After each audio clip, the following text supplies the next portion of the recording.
On ST9, there's a lot of work in the fast, flexible modeling. I mean, we really have to start with where you start on a design, sometimes the napkin sketch or the back of the envelope. Of course, Sketchbook is great for that, new product from Siemens PLM.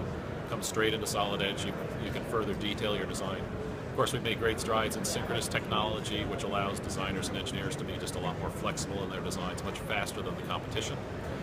New Assembly Relationships Manager lets you see all the relationships in a very complicated assembly, sort them, filter them, and really get down to business with your assembly relationships.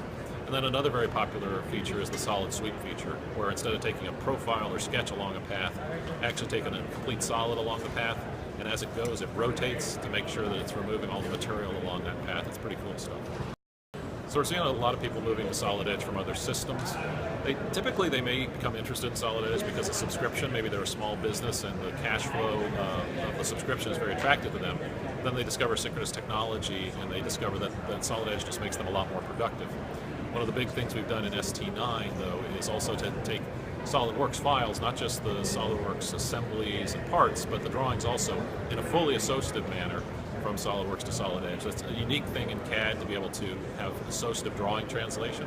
For many years it was said to be impossible, but we're delivering that in Solid Edge ST9.